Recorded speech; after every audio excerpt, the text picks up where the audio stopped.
Assalamualaikum warahmatullahi wabarakatuh.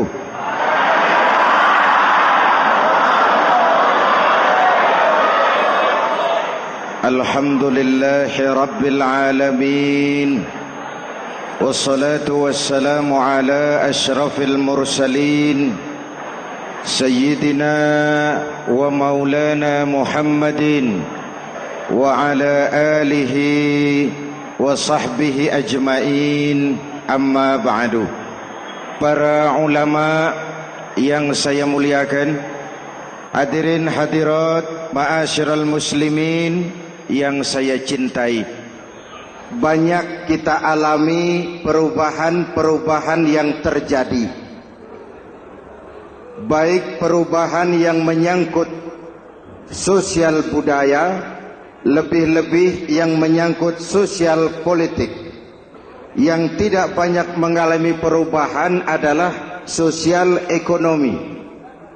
Bahkan angka kemiskinan kita naik menjadi 3/5 dari total penduduk kita hidup di bawah garis kemiskinan, dan 20% diantaranya miskin mutlak. Perubahan-perubahan yang terjadi menyadarkan kita kepada kebenaran Al-Quran ketika Allah menyatakan wa tilkal ayyamu nudawiluha bainan nas. Hari itu kami putar di antara manusia. Ada saat datang, ada waktu pergi. Ada hari lahir, ada saat kembali. Ada waktu dilantik, ada saat menyerahkan jabatan. Hari kami putar di antara manusia dan hidup cuma sekadar menunggu giliran. Soalnya kemudian di tengah perubahan-perubahan yang terjadi begitu cepat, what must we do now?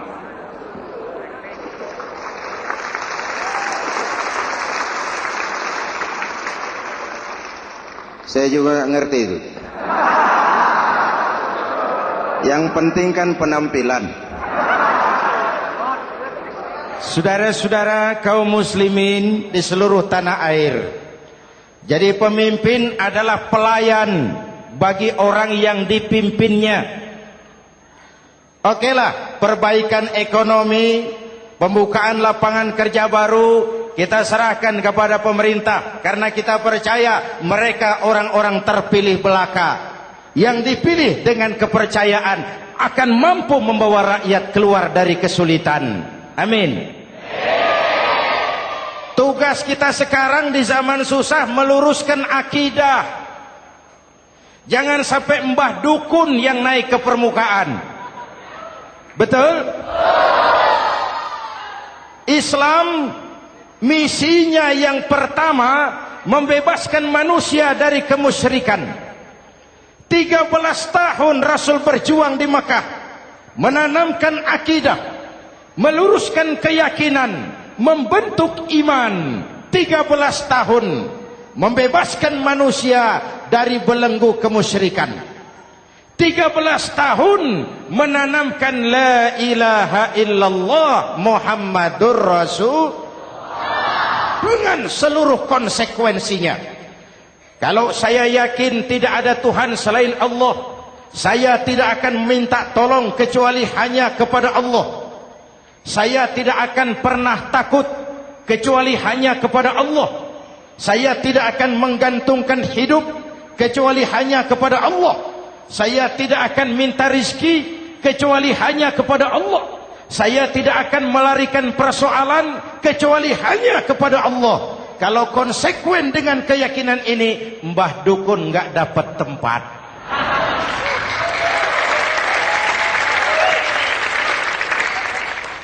Akur? Ayo lihat secara sederhana. Saya sandaran di tiang, tiangnya ambruk, sayanya jatuh. Saya sandaran di tembok, temboknya runtuh, saya juga runtuh. Saya sandaran kepada orang kaya, dia jatuh miskin, saya bangkrut. Saya sandaran kepada jenderal, dia pensiun, saya selesai. Tapi kalau saya sandaran hanya kepada Allah, Allah tidak akan pernah miskin, Allah tidak akan pernah lumpuh, Allah tidak akan pernah terpuruk, dan Allah tidak akan pernah berkurang kekuasaannya.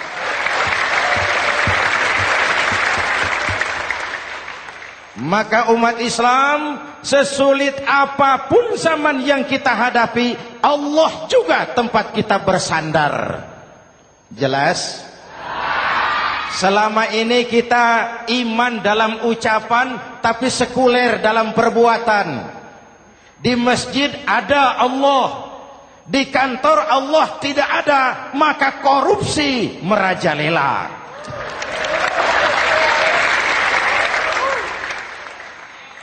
Di masjid ada Allah, di pasar Allah tidak ada, maka timbangan tetap curang.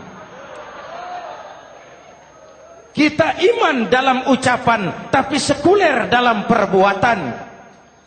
Oleh karena itu, sesulit apapun zaman yang kita hadapi, iman jugalah pegangan kita. Allah juga tempat kita bersandar. Boleh zaman berubah, akidah jangan sampai goyah. Karena iman kita hidup, untuk iman kita berjuang, dan dalam iman kita ingin kembali menghadap Allah Subhanahu. Selama ini manusia Indonesia kita lebih banyak diisi otaknya, hati sering kosong, agama dangkal, akidah rapuh, moral rendah. Memang kemudian muncul banyak orang-orang pintar, cuma sayang tidak benar. Indonesia kita bangkrut, Indonesia kita terpuruk, Indonesia kita sakit parah kalau diurus orang yang cuma pintar tapi tidak benar.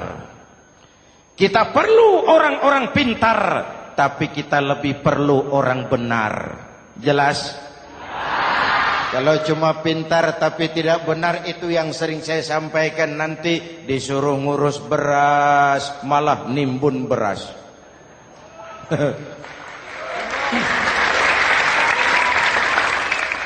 Disuruh ngurus laut malah jadi bajak laut. Disuruh ngurus hutan rame-rame jadi orang hutan.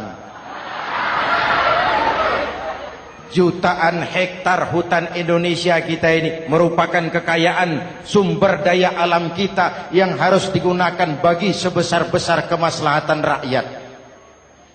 Yang disuruh ngurus hukum malah bikin hukum seperti pisau, tajam ke bawah, tumpul ke atas. Jangan heran lalu di masyarakat muncul street justice, pengadilan jalanan, sebagai refleksi dari ketidakpuasan melihat sikap hukum yang sangat berpihak. Kalau yang kecil salah, hukum cepat-cepat ditegakkan.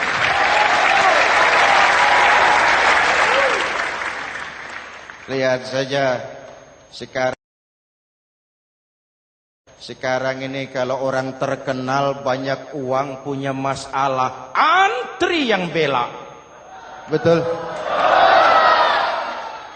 Tapi saudara lihat si Marsinah di Jawa Timur, si Sengkon dan Karta di Jawa Barat, si Udin Bernas wartawan Jogja terseok-seok mencari keadilan, sampai hari ini urusannya masih remeng-remeng. Kenapa bisa begitu? Jawabannya sederhana, tidak ada fulus. Ada fulus mulus, tidak ada fulus manfus. Betul? Jangan sampai para penegak hukum kita terjebak pada lagu baru, maju tak gentar membela yang bayar. Biar bertentangan dengan nurani, biar bertentangan dengan public opini, biar bertentangan dengan rasa keadilan. Siapa yang bayar, itulah majikan. Mau benar atau salah, belain terus. Kalau seperti inilah hukum kita, mafioso keadilan akan tetap gentayangan. Hadirin yang saya hormati, 13 tahun beliau berjuang di Mekah, meluruskan keyakinan, memantapkan akidah, meneguhkan iman. Dari situ segalanya dimulai, dan ke situ segalanya akan menuju. Intan paling mahal, mutiara paling berharga, tidak lain adalah nilai-nilai keimanan. Kalau itu sudah tergadai, apalagi yang bisa kita banggakan dalam kehidupan ini? Kita merasa harta kita berharga, belum ada artinya ketimbang iman. Kedudukan kita punya nilai pun belum ada artinya ketimbang dengan nilai-nilai keimanan.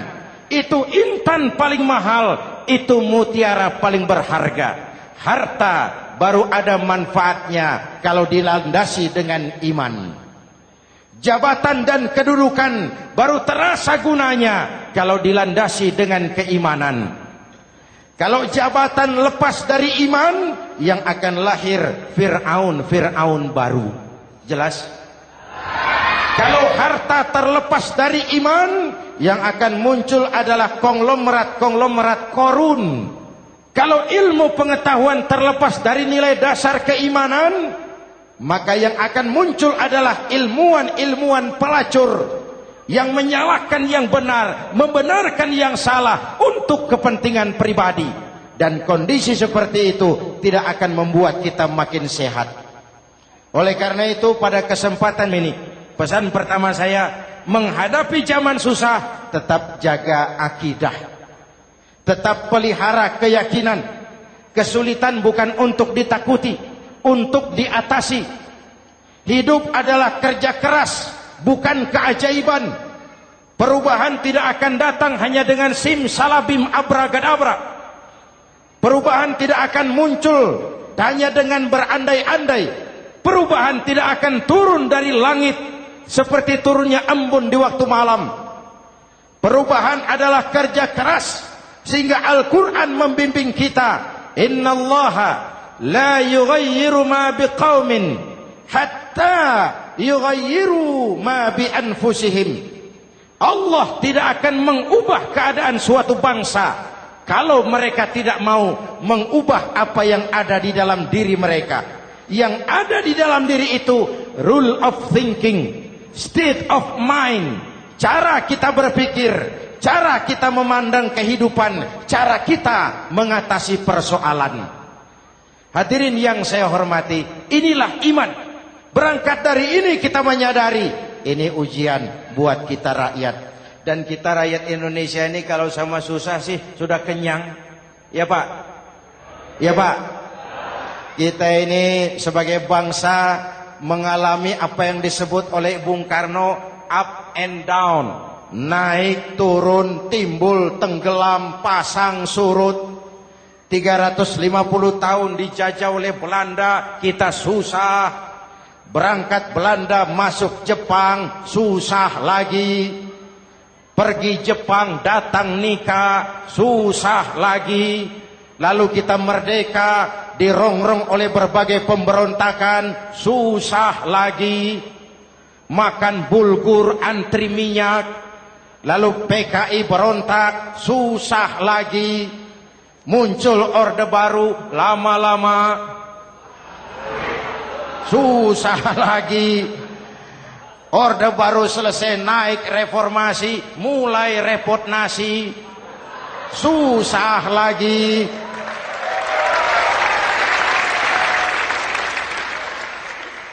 Kalau susah kita ini sudah akrab, sudah intim. Mestinya kalau sudah susah seperti itu, jangan salah sikap menyikapi kesusahan. Jangan sampai kita potong kompas, ambil jalan pintas, terjebak menghalalkan segala cara. Itu tidak akan menguntungkan. Itu tidak akan menyelesaikan. Kalaupun selesai nampaknya penyelesaian sesaat. Dan penyelesaian sesaat bukan penyelesaian yang sebenarnya. Karena itu tetaplah dalam koridor keimanan. Boleh zaman berubah, akidah jangan sampai goyah. Silahkan masa berganti, tapi keyakinan jangan mati. Sekali la ilaha illallah, sampai tetes darah paling penghabisan, tetap la ilaha illallah. Sanggup? 3 orang. Sanggup? 21. Sanggup? Kalau sanggup kita harus konsekuen. Saudara-saudara di seluruh tanah air, misi yang kedua dari Islam setelah membebaskan manusia dari kemusyrikan, membebaskan manusia dari ras diskriminasi, mengikat manusia dengan tali akidah. Sebelum Islam datang, manusia dibedakan oleh warna kulit, manusia dibedakan oleh faktor keturunan, manusia dibedakan oleh faktor harta dan benda. Adalah Rasul yang mengajarkan, innallaha la yanzuru ila suwarikum wala ila amwalikum walakin yanzuru ila qulubikum wa a'malikum. Allah tidak melihat potonganmu, Allah tidak melihat hartamu. Yang Allah lihat itu adalah hatimu dan amal perbuatanmu. Jauh sebelum Amerika teriak-teriak membanggakan apa yang mereka sebut sebagai Declaration of Independence, Nabi sudah mengajarkan kepada kita semua, annas kulluhum li Adam wa Adam min turab la fadla li arabiyyin ala ujamiyyin illa bittaqwa. Seluruh manusia berasal dari Adam. Adam diciptakan dari tanah. Tidak ada kelebihan Arab dengan yang bukan Arab kecuali takwanya. Jauh sebelum Amerika mencanangkan bahwa semua manusia dilahirkan sama, that all men are created equal. Jauh sebelum itu Islam sudah membebaskan manusia dari ras diskriminasi. Apa dalam konteks kekinian? Menghadapi zaman susah tetap jaga kerukunan. Ya Pak, ya Bu, oi Bu. Menghadapi zaman susah tetap jaga kerukunan, baik antar umat seagama, antar umat beragama, maupun antar umat beragama dengan pemerintah. Menjaga kerukunan. Jangan saling sikat sikut di antara kita. Sebab kalau sudah rukun, saya ajak berhitung. 1 ditambah 1 sama dengan, itu matematika namanya. Hasilnya pasti. Tapi angka sosial hasilnya aneh. Saya ubah jadi angka sosial. Ayo kita berhitung lagi. 1 orang takut ditambah 1 orang takut sama dengan 2 orang setengah berani. Kenapa setengah berani? Karena sudah berdua. Tadi kan takut sendiri. Kalau sama-sama takut berkumpul jadi setengah berani. Kalau ditambah 1 orang takut lagi, 1 orang takut ditambah 1 orang takut ditambah 1 orang takut sama dengan 3 orang berani. Kenapa jadi berani? Karena sudah bertiga. Kita yang lemah, kita yang marginal, kita yang dikucilkan, bahkan kita yang dilecehkan, kalau mau rukun kita akan kuat dan tidak bakal dipermainkan orang.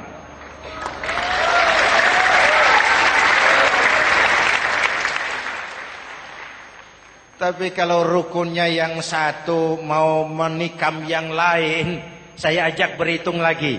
Yuk berhitung yuk. 1 ekor ayam ditambah 1 ekor musang sama dengan 1 ekor musang. Kemana ayamnya? Dimakan musang. Betul nggak nih hitungan? Ayo kita hitung lagi. 1 ekor ayam ditambah 1 ekor musang sama dengan 1 ekor musang. Kemana ayamnya? Dimakan musang. Jadi kalau kita suka kumpul dengan orang yang mau makan kita, selesailah kita.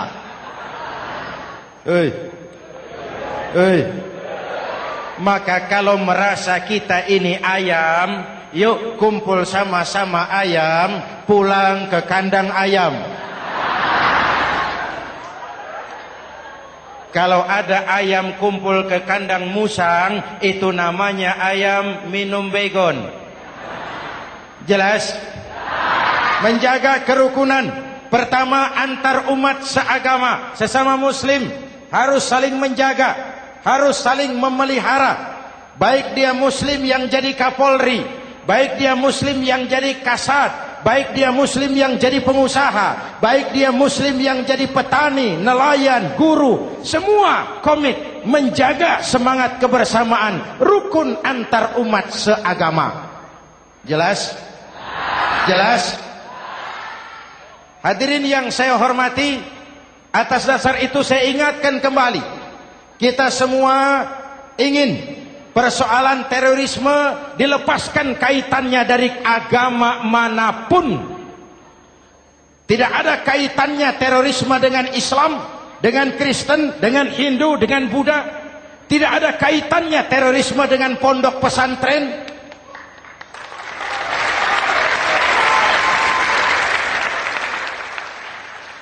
Jangan sampai pesantren jadi kambing hitam. Karena sejak zaman penjajahan, pesantren sudah terbukti memberikan kontribusi bagi perjuangan memerdekakan rakyat Indonesia. Rukun antar umat seagama. Yang kedua, rukun antar umat beragama. Islam ini rahmatan lil alamin. Jangankan manusia walaupun berbeda agama, binatang saja dihormati. Ada hadis, fa iza zabahtum fa ahsinuz zibhata. Kalau kamu menyembelih hewan, sembelihlah dengan cara yang terbaik. Jangan menyembelih ayam dengan pisau tumpul. Itu namanya tidak berperi kebinatangan. Yang kecil lagi, saudara buka babul istinja, makruh buang air kecil di tanah yang berlubang. Sebab apa? Pertama, menjaga kesehatan. Siapa tahu di lubang yang saudara buang air kecil itu ada gas beracun. Kalau tidak, melindungi binatang yang ada di dalam lubang.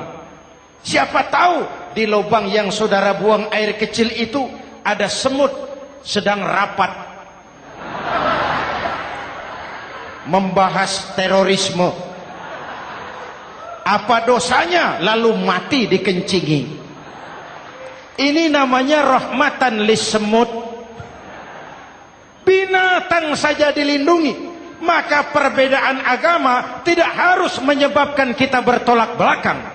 Perbedaan agama bukan alasan untuk saling bermusuhan. Apalagi kita sudah menyadari tentang kemajemukan kita, tentang kebinekaan kita, tentang keragaman kita. Rukun antar umat beragama. Saling menghormati, saling menghargai, tapi tetap dalam batas lakum dinukum. Lalu rukun antar umat beragama dengan pemerintah. Hadirin yang saya hormati, yang benar kita dukung, yang salah kita perbaiki dan kita tegur menurut cara-cara yang diajarkan oleh agama kita. Dan sholat berjamaah, pendidikan bernegara yang paling bagus. Tadi kita sholat ada imam, ada makmum, betul? Makmum wajib ikut imam kalau imam benar sholatnya. Rakyat wajib ikut pemimpin kalau pemimpin benar mimpinnya. Masyarakat Islam ini loyal. Masyarakat Islam ini bukan pemberontak. Masyarakat Islam ini taat dan setia. Kapan? Kalau imamnya benar. Imam takbir, makmum. Imam ruku, makmum. Imam i'tidal, makmum. I'tidal. Imam sujud, makmum. Tapi kalau imam keliru, mestinya imam ruku malah sujud. Salah imam ini. Tegur. Siapa yang wajib negur? Makmum yang saf terdepan. Anggota DPR.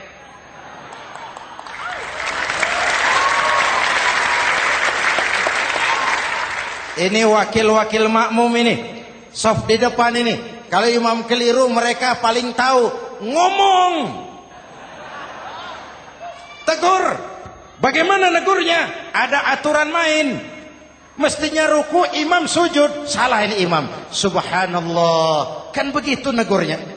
Betul? Tidak boleh juga imam keliru, makmum emosi. Main pegang. Weh, makmum salah. Hoi, hoi. Kacau sholat. Betul? Anggota dewan ini, saf di depan. Itu kalau imam keliru. Satu saat imam buang angin. Namanya manusia bisa buang angin toh. Apa makmum lalu berkata, demi kesetiaan saya kepada imam, imam buang angin, saya lebih keras lagi.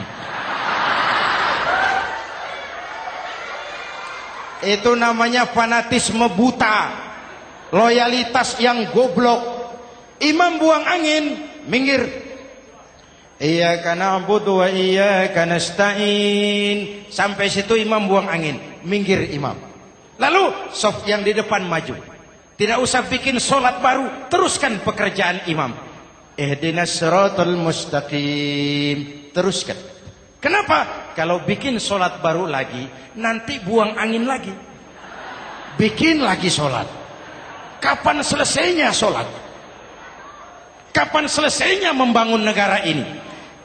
Yang penting imam tahu diri, buang angin, minggir.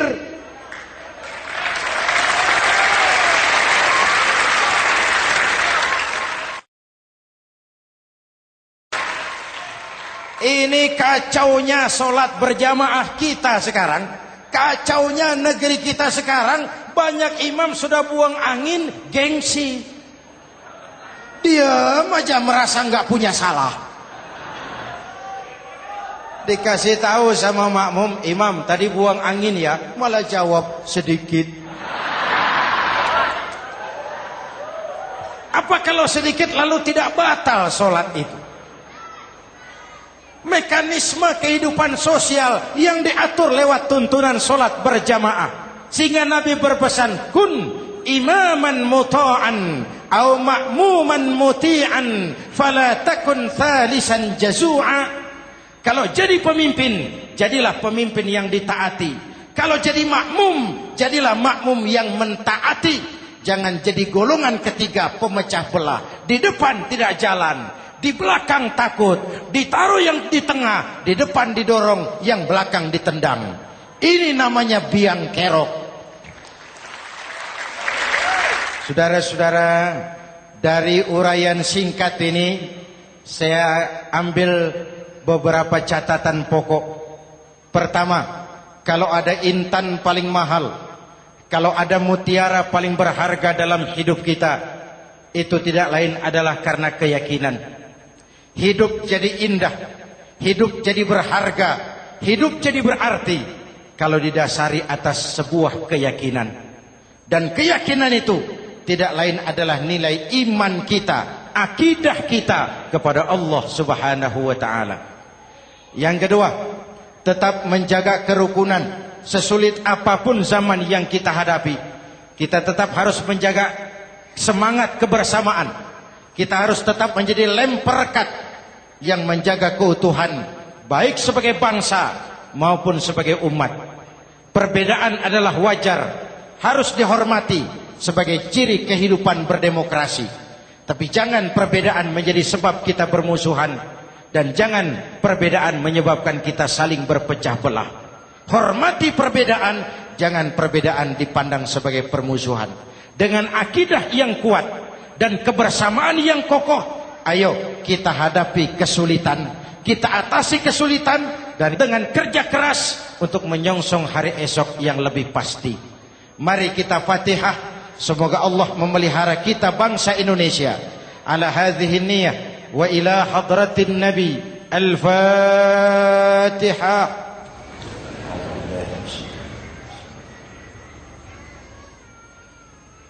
Iyyaka na'budu wa iyyaka nasta'in. Ihdinas siratal mustaqim. Siratal ladzina an'amta 'alaihim. Bismillahirrahmanirrahim. Amin.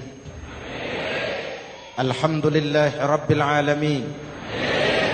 Allahumma salli wa sallim mubarak ala sayyidina Muhammadin wa ala alihi wa sahbihi ajma'in.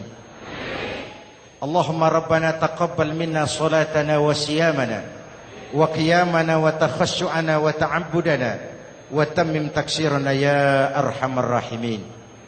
Allahumma aslih man fi salahihi salahul muslimin. Allahumma ahlik man fi halakihi salahul muslimin. Allahumma rabbana la tu'akhizna in nasina aw akhtana. Rabbana wa la tahmil alaina isran kama hamaltahu ala alladhina min qablina. Rabbana wa la tuhammilna ma la taqata lana bih wa'fu 'anna waghfir lana warhamna anta maulana fansurna 'alal qaumil kafirin. Allahumma ij'alna minas su'ada'il makbulin wa la taj'alna minal ashqiya'il mardudin. Afdalu ma qultuhu ana wan nabiyyuna min qabli. La ilaha illallah.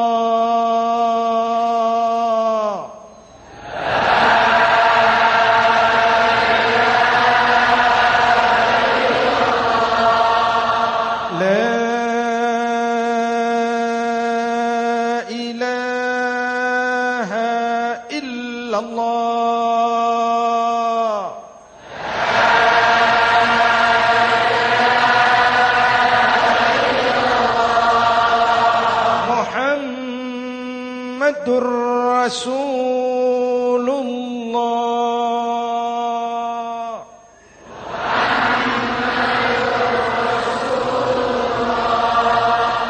Sallallahu alaihi wa alihi wa sallam. Kalimatu haqqin 'alaiha nahya wa 'alaiha namut wa 'alaiha wa biha nub'atsu insyaallah minal aminin minal aminin minal aminin rahmatika ya arhamar rahimin. Sallallahu ala sayyidina Muhammad wa ala alihi wa sahbihi ajma'in. Ana rabbika rabbil izzati amma yasifun. Salamun alal mursalin. Walhamdulillahi rabbil alamin. Jumpa lagi di lain kesempatan insyaallah. Wassalamualaikum warahmatullahi wabarakatuh.